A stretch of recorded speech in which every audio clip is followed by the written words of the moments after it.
honourable member from Cardston-Siksika.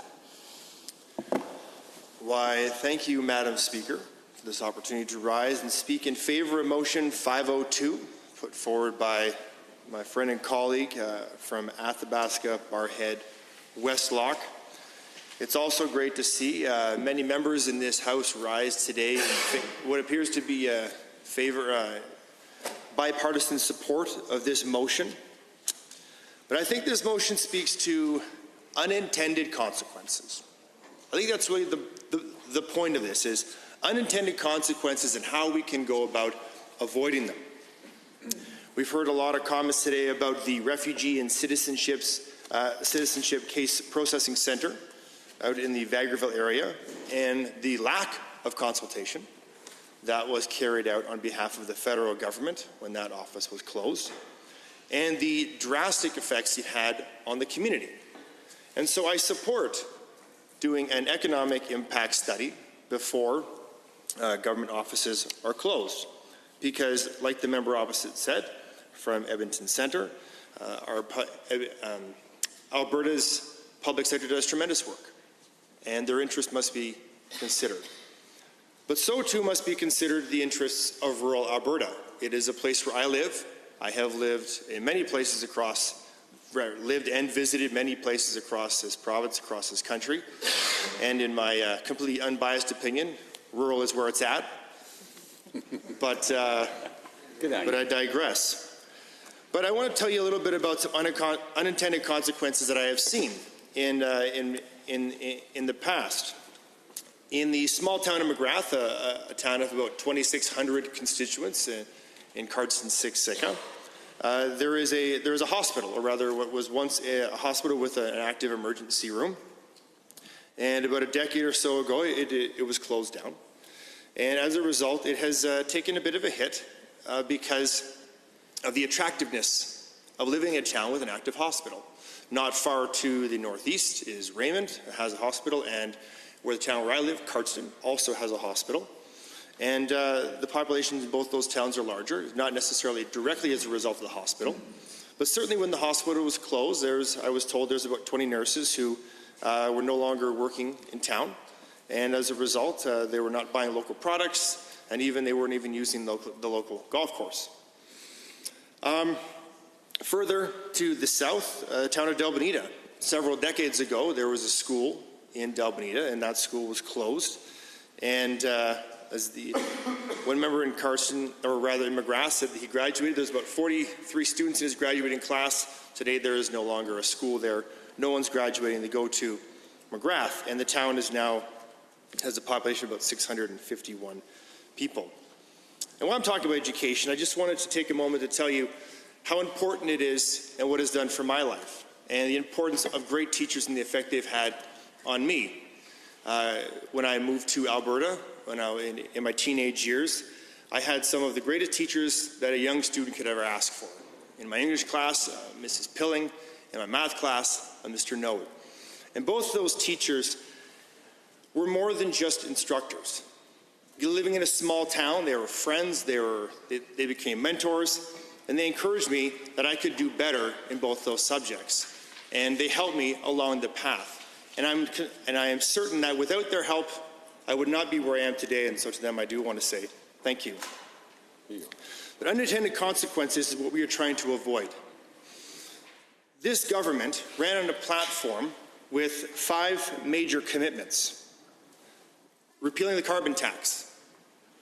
We have gone ahead and we've made serious moves towards that, and hopefully by the end of the day that is complete. Standing up for Albertans, which means standing up for this province against what we believe to be a federal government that is not taking our concerns as seriously as we think they should, including getting our products to Tidewater. Getting our fiscal house in order, which means balancing the budget. I would be a terrible legislator if I left this House without making a concerted effort to leave this province better for my kids than I found it. And that means reducing the debt load in this province, so my children are not paying for the mistakes of my predecessors. Protecting quality of healthcare and education. I did address education and its importance in my life, but we made a commitment to maintain or increase spending in both those sectors. And of course, job creation. Some unintended consequences of the previous government we had seen is a declined investment, 7% in agriculture, 10% in manufacturing, 27% in finance, and 65% in retail and trade. Also, putting us cascading towards a debt of close to $60 billion. Now, I do not believe in my heart of hearts, and I mean this sincerely, that the members opposite intended to have these negative consequences on our province. I believe there are good intending legislators and people who want to see what's best for the province. On this side of the House, we simply see how to get there as drastically different. But those decisions made from members across the aisle have put us where we are. And so unintended consequences are things that we should be avoiding, which is why I speak in favor of this motion. Another unintended consequence, if you'd allow me, Madam Speaker, is something that happened to me a couple of years ago.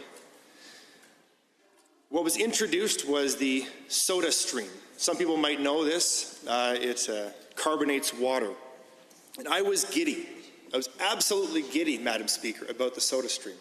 And I'll tell you why, because I am addicted to pop. I am. I'm happy to admit it. I'm trying to get off of it, but what can I say? So the soda stream to me was a great opportunity to cut out the sugar and have the water. But one day I got a little bit gutsy and I thought, what if you put juice in the soda stream and just water? Because the fact is you have to put the syrup after you've added the carbonation. So I got a little gutsy and I thought, we'll put some juice in there. My family wasn't around and I thought, well, I could get away with this in case worst case scenario happens. And the worst case scenario did in fact happen.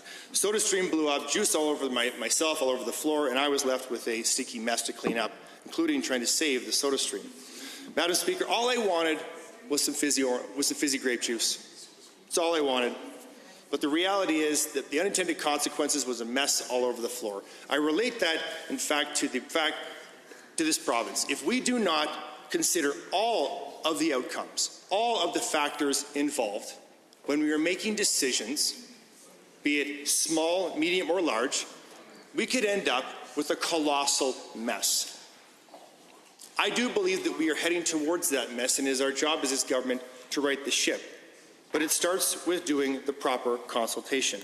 And with consultation comes transparency.